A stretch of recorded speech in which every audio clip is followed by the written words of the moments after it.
Rikthehemi në studio dhe flasim për mbështetjen në bujqësi. Një element i ri që do ndryshojë nga skema është dyfishimi i mbështetjes për bletarin. Duket se është një sektor që po zhvillohet kohët e fundit dhe do të jetë nga 1.000 lekë deri në shkon në 2.000 lekë për koshere, për kufirje sigurisht deri në 50 koshera. Pyetja naive ime është pse jo edhe për lopët, edhe për dhit, edhe për serat, edhe për fidanët. Po ndoshta është fondi. Pse jo, unë kam thënë disa herë, ne kemi shembuj, nuk kemi nevojë të mlidhen 3 shkencëtar në Ministritë e Bujqësisë dhe të përcaktojnë. Ne kemi shembull Kosovën. Kosova ka ca tarifa, për shembull ato kosheret e ka rreth 25 euro për një koshere të lopët dhe dhit, gjithashtu 2 dhe 3 fish. Pra ne kemi mundësi që të marrim një model që funksionon në Kosovë dhe të aplikojmë. Sepse shpesh herë më duket të bëhen ca zgjidhje për të thënë që ja e rrit me ky 2 fish, pra më shumë për një lloj propagandet se sa për një lloj ndikimi real. Ta marrim nga ana tjetër. Bletaria është një nga sektoret që performon shumë mirë vitet e fundit. Ndërsa blegtoria në përgjithësi nuk po performon mirë. Pse mos përqendrohemi pikërisht në këto sektor që kanë një problematikë akoma më të madhe, por një nga faktorët që mund ta dyfishojnë këtë shifër tek bletaria është sepse ato janë pak, se pesha që ato kanë në tërësinë e mbështetjes për bujqësinë është e vogël. Pra më duket, jam dakord plotësisht, është pak bile edhe dyfishim, por nuk e zgjidh kjo problemin e blegtorisë dhe bujqësisë shqiptare. Dhe gjitha këto janë improvizime që bëhen në formë jo profesionale.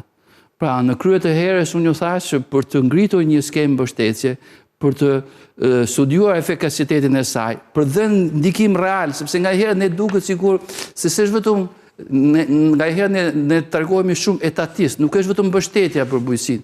Janë një tërësi masa që duhet të merren dhe mbështetja për bujqësinë do shkojnë pikërisht në atë trendin që ti mendon se do japin efikasitet. Dhe ti në qoftë se edhe këto pak para mundohesh që ti shpërndash nga një thërime, nuk bën politika zhvilluese. Ja të them një shembull. 3-4 vitet e fundit e shfut një nen në udhëzim që thot, në momentin kur sasia parave që është në dispozicion për një skemë caktuar nuk mbulohet plotësisht numrin e aplikantëve, atë bëhet një plot pjesëtim. Ndarje proporcionale, po. Kjo, sepse vim të pyetja thelbësore. Pra paksohet fondi që i takon çdo fermeri. Absolutisht nga një thërime, pra është sistemi komunist i cili të ndante gjithë secilit nga një thërime. Dhe problemi është tu, pra që edhe ato që e ke vendosur në vendim Këshillit Ministrave, edhe ato që e ke vendosur në udhëzimin e përbashkët, ti realisht nuk ja u jep fermerëve. Pra ju jep një sasi akoma më të vogël. Dhe ç'a ndodh, se duhet ta themi për fermerën se nga herë ne profesorët bëhemi shumë të rik. Një fermer tashi ai po punon tokën, do ta diskoj, do ta plugoj, do ta mbjellin, do të blejnë farën, do blejnë plehun kimik, do të paguajnë edhe sigurime shoqërore që e ka vendosur si detyrim qeveria shqiptare, dhe ai deri në këtë moment nuk ka marrë asnjë para. Dhe sipas eksperiencës time, ai nuk mund t'i marrin asnjë para deri në shtator. Me këtë vënesë.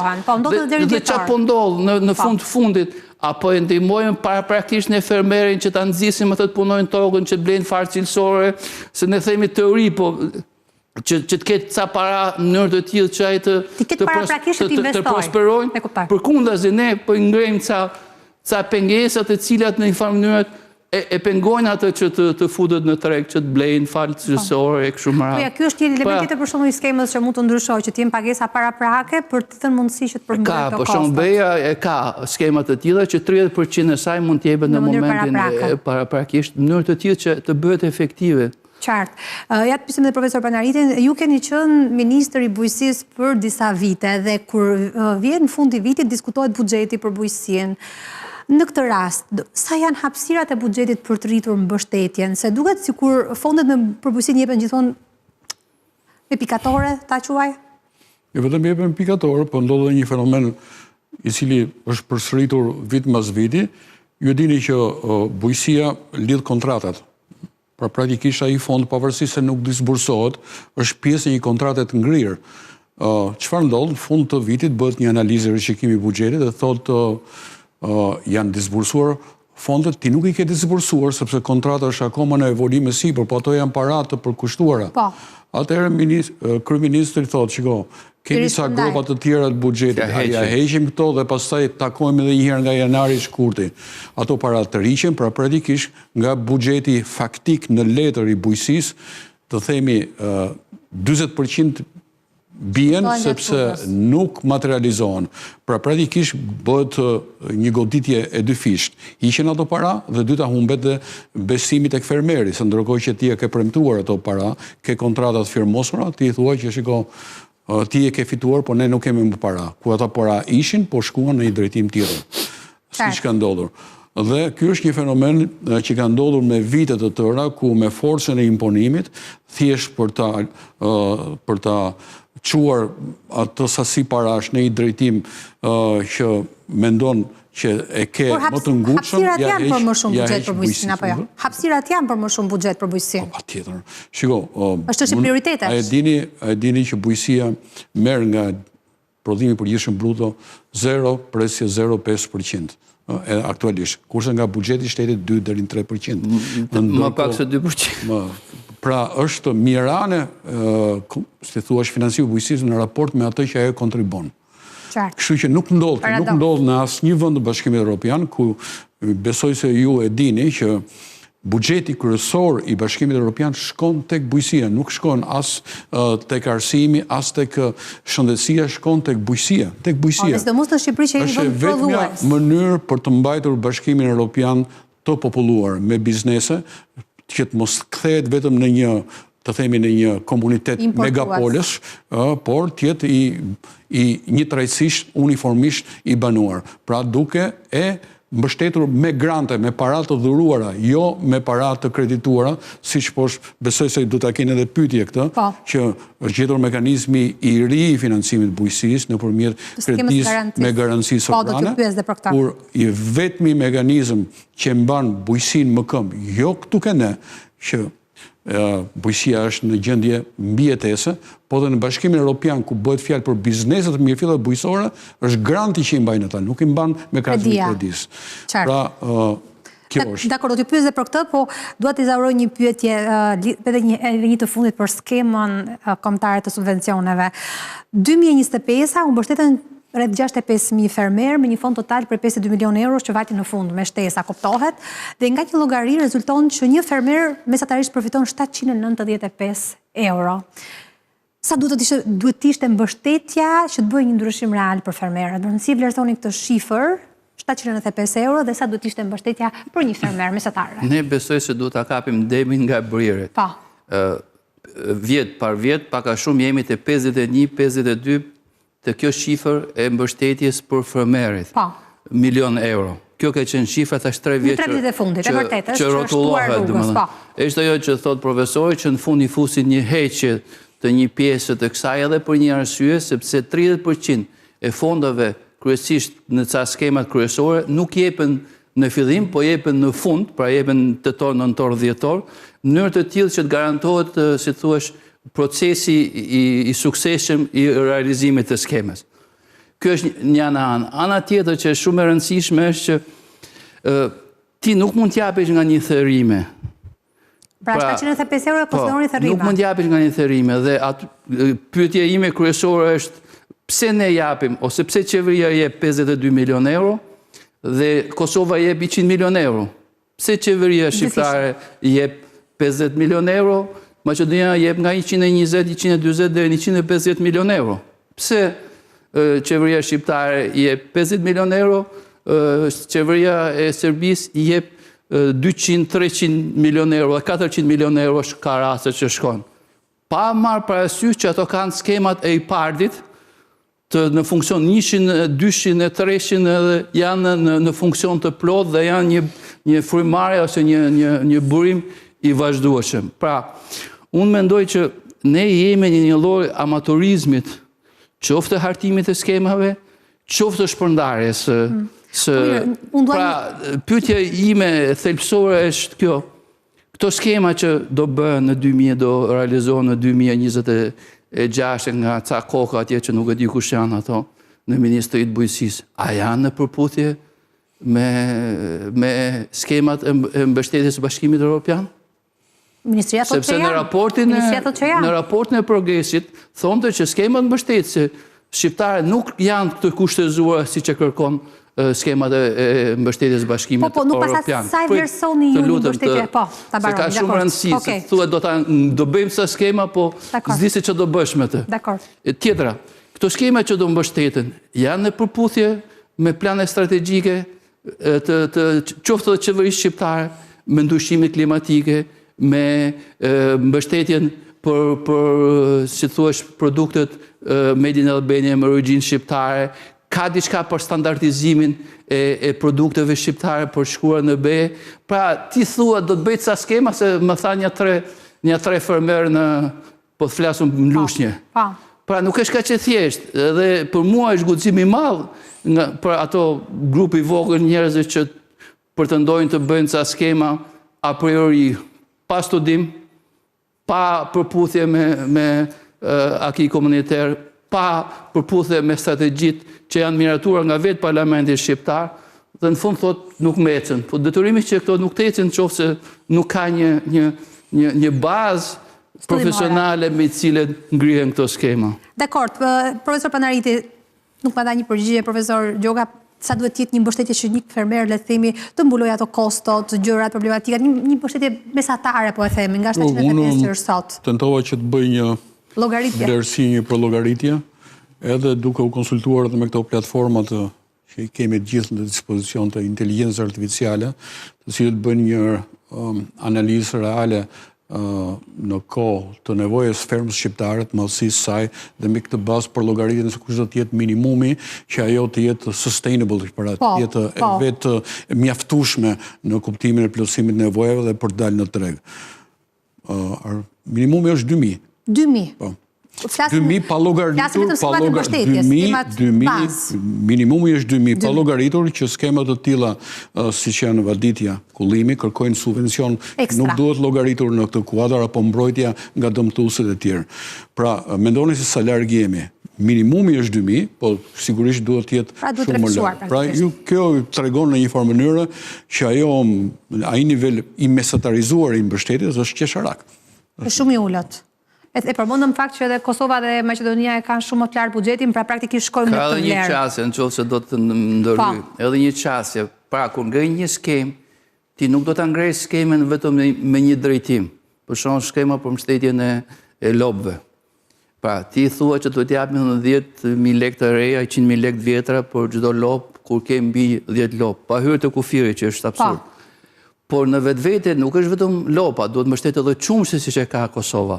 Për litër qumë që të dorëzuar. Do mbështetet edhe viçi që shkon në thërtor dhe bën certifikimin e gjithë, si thuash, sigurisë ushqimore. Edhe i mbështetet, pra duhen skema komplekse, sepse më tha do jepen 10 milion lekë të vjetra, po flas gjithmonë, për një fermer të ri që do futet në... Kjo mund të jetë shumë pozitive si skemë, po çfarë do bëjmë me atë? Cili do jetë drejtimi në cilën do shkojmë? Cila do t'jetë raca, apo si thuash që do të mashtrohet në një zonë të caktuar Shqipërisë, të cilat jetë në përshtatje me kushtet klimatike toksore të zonës. Pra duhet orientim për mënyrën ku jepen këto lekë dhe... Do të vendosish, do të ngresh një fermë lopësh në Peshkopi, apo ato do t'jenë të përshtatshme, ne i themi me gjuhën popullore lopë male, po t'jenë përshtatshme për këto zona kodojnore malore, sepse ato nuk mund jetojnë asnjë dimër. Pa, unë përmundohem që të them se qasja do t'jetë më e thellë se sa më kanë thënë 3 fermerë, se po i referohem prap asaj. Është më e thellë dhe ngaherë më duket një lloj ignorancët në shprehjen dhe në qasjen e atyre që përfaqësojnë Ministrinë e Bujqësisë shqiptare. Por argumenti është që Ministria e Bujqësisë nuk ka vetëm skemën kombëtare të mbështetjes, por ka disa mekanizma të tjera. Një ndër këto mekanizma që pritet bëhet efektiv së shpejti është i parë-treshi. Parashikohet që të hapet në 6 mujorin e parë, pra deri në qershor. Sa e ndihmon bujqësinë dhe sa e vështirë është me natyrën e bizneseve, agrobizneseve që kemi ne, për të përthithur fondet e i parë, duke ditë që kushtet janë shumë të rrepta? Skemat i partë vinë tek ne pas një traume jashtëzakonisht të rëndë, ku praktikisht mbas disbursimit të tyre rezultoi që pjesa më e madhe shkuan jashtë qëllimeve bujqësore, dhe kjo provokoi atë që asgjë kishim menduar ndonjëherë që do të kishim një ndërhyrje, themi, të menjëhershme agresive të Olafit, që mund të konsiderohet si spaku i Bashkimit Evropian, i cili në një farë mënyrë pastaj i dha sinjalin Bashkimit Evropian për të pezulluar, që është fjalë e moderuar, po mund të thojë është bllokim i fondeve, sepse praktikisht 2 vitet është më harroj, nuk do ketë më rikompensim për 2 vitet munguara, dhe shpresohet, siç ka deklaruar ministri, unë nuk e di nga e ka të burim informacioni ministri, sepse këto janë atribute ekskluzive të Komisionit Evropian, mbasi ai të shikojë se ç'ka garanci ka Agjencia e Pagesave që nuk do të futet përsëri në ciklin e abuzimeve, siç ka ndodhur më përpara.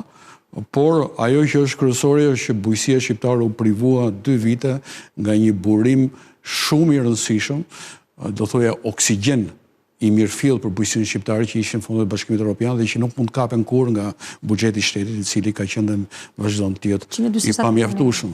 Kështu që ka qenë një fatkeqësi e madhe e bujqësisë shqiptare që u privua jo pak, por për 2 vite nga një masë e tillaj. Dhe bëri që bujqësia ta humbas konkurencën e saj në tregje, përsa kohë që fqinjet tanë si Serbia vazhdonte dhe përfitonte masat konsiderueshme deri në 200 milion euro, apo Maqedonia e Veriut 110 milion euro, ne për 2 vite me radhë nuk përfituam. Dhe përjedhoi shoqëruar dhe kjo me masën mirane të financimit nga buxheti i shtetit, me një politikë fiskale diskriminuese, ne kemi 20% të VSH ende mbi prodhimet bujqësore bazë, ato që i konsiderohen të shportës, ndërkohë që Bashkimi Evropian e ka ke 6%. Shikoni, pra masë e ulët financimi dhe një diskriminim, një barë, o do thoja më tepër, një zgjedhje fiskale për prodhimin vendas, i cili për këto arsye ka vetëm një drejtim, të rrullet, të paksohet, të mpaket, që po duket në përgjithësimin e numrit krerëve, por edhe në rënien e prodhimit bujqësor. Po që se ne do dalim në tregje tashmë, të merr madh që është një prodhim vendi. Pra praktikisht edhe agrumet edhe moldat aty ku ne duhet kishim realisht avantazhe krahasuese, praktikisht po domënohen nga prodhimi i importit. Dhe kjo është një fatkeqësi e madhe, kjo bën që dhe çmimet të jenë shumë të larta. Në raport edhe në vend për edhe në raport nga që mungesa e ofertës vendase bën që ti të shtypesh nga prodhimi i importit, i cili duke qenë edhe në pak duar përcakton çmimet. Qartë, po ku shkojnë fondet e IPART-it? Pra, dihet që fermerët e vegjël, ata që nuk kanë fuqi të investojnë dhe të bëjnë investimet më dha, nuk i përthithin. Pra, shkojnë në një kategori të caktuar, besoj. Të themi 2 gjëra të thjeshta që ti kuptojnë fermerët që na ndjekun, se nga i herë bëjmë diskutime me teorike. Problemi është tu. Fondet e IPART-it nga 140 milion bashkë me bashkëfinancimin e qeverisë shqiptare, edhe në qoftë se hapen sot, ministri thanë në 6/2/2026, unë nuk e di ku e ka marrë, se lexova një intervistë të ambasadorit të Komisionit Evropian në Shqipëri, i cili thonte në një intervistë në Deutsche Welle se duhet merret seriozisht, thonte, abuzimi me fondet e IPART-it. Pra, aty s'kishte asnjë lloj drejtë jeshile, përkundër se ishte kritik. Ky është momenti i parë. Por edhe në qoftë se hapen sot fondet e IPART-it, ka 2 momente.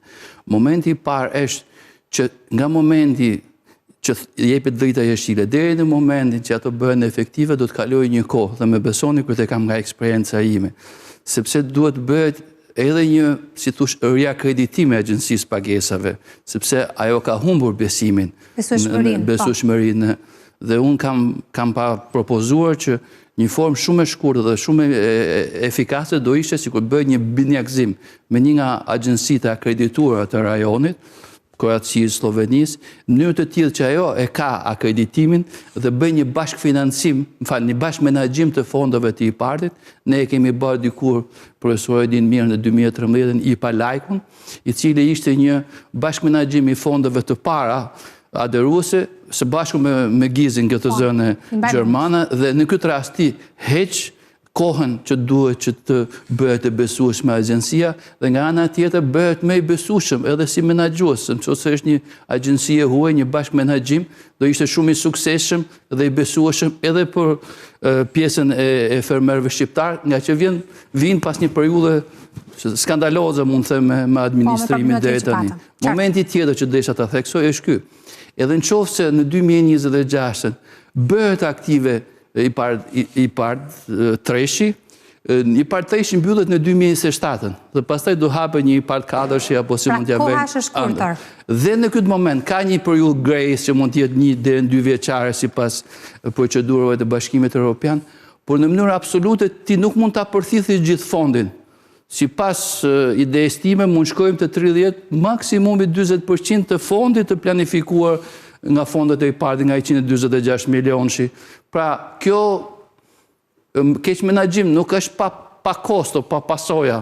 Edhe qoftë edhe për këtë arsye shumë thjesht, sepse ti për 2 vjet nuk ke mundësi sepse nuk ke mundësi të bësh shumë thirrje, nuk ke mundësi të kontrollosh dokumentacionin, nuk ke kohë që të marrësh lejet e ndërtimit, pra janë një sër zinxhirësh të lidhur me njëra tjetrën që nuk e lejon. Dhe në 2027 nuk ke mundësi. A di çfarë ndodh me fondet e Bashkimit Evropian të partit? Jo, i marrin sa shtete që janë më të avancuara.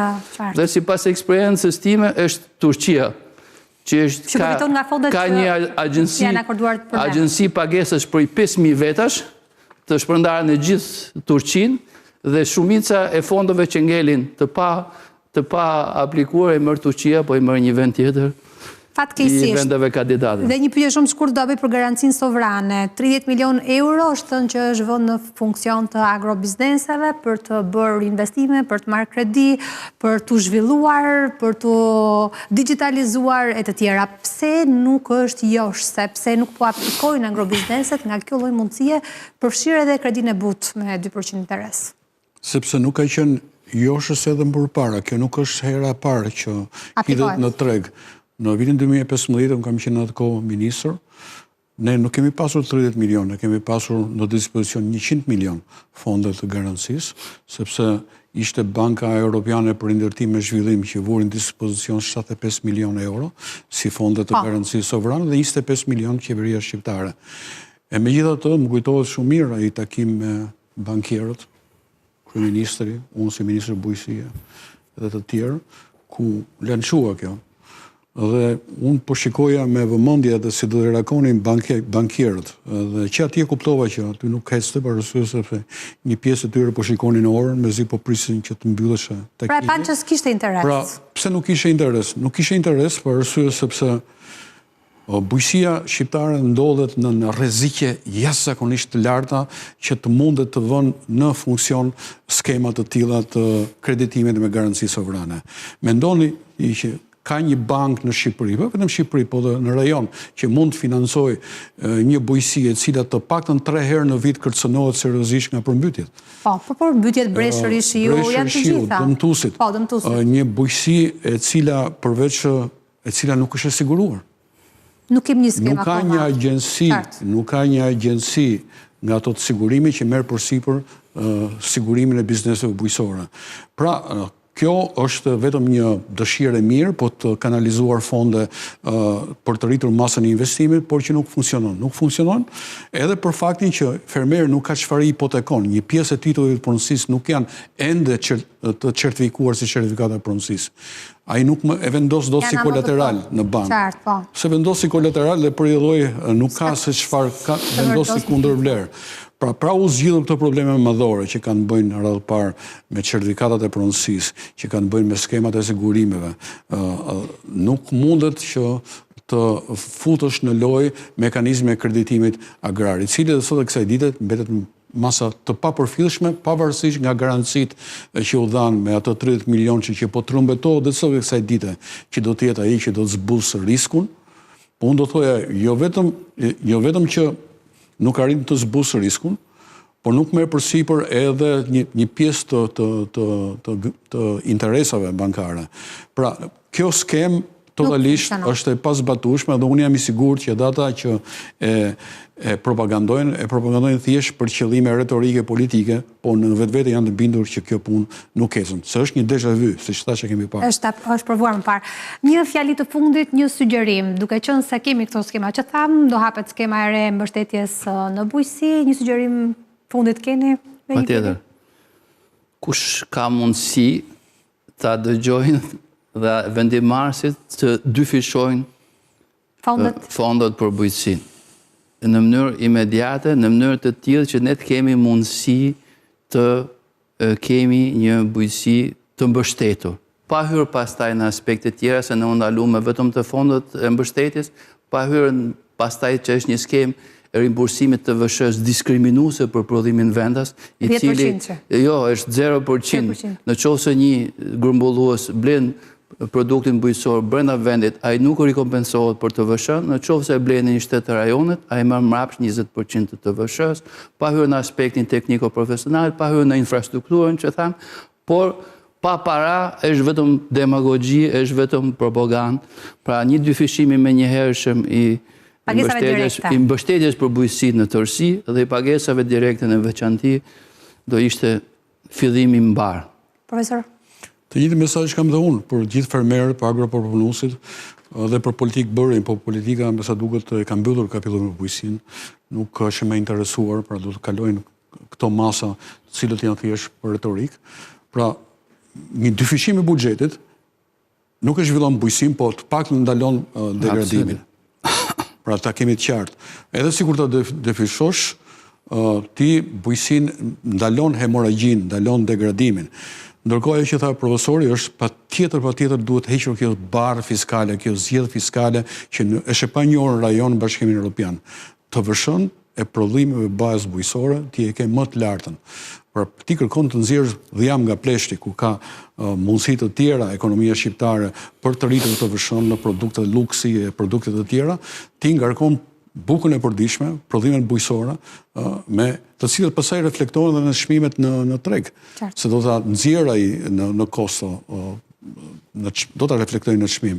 Pra edhe një herë, minimalisht ajo që tha profesori, dy fish, duke qenë koshient që edhe kjo nuk ka për ndodhur, se unë mendoj që me dy fish ti nuk ke premis zhvillimi ende, dhe dyta, po që do ta shoqërosh edhe me lehtësira fiskale, atëherë mundet të nxjerrë kokën mbi ujë bujqësia, vetëm kaq. Dhe pastaj do kërkoj vite të tëra mbështetje sistematike në rritje në mënyrë që të jetë konkurruese, të ngrihet më këmbë dhe të kontribuojë në ekonominë familjare po dhe në ekonominë kombëtare. Nuk ka rrugë tjetër. Profesor Panariti, ishte kënaqësi që ju kisha në studio. Profesor Vuksani, shumë kënaqësi. Kënaqësia jon. Të nderuar shikues, ju falenderoj për vëmendjen. Bashkë shihemi të hënën ardhshme në orën 20. Natë e mirë.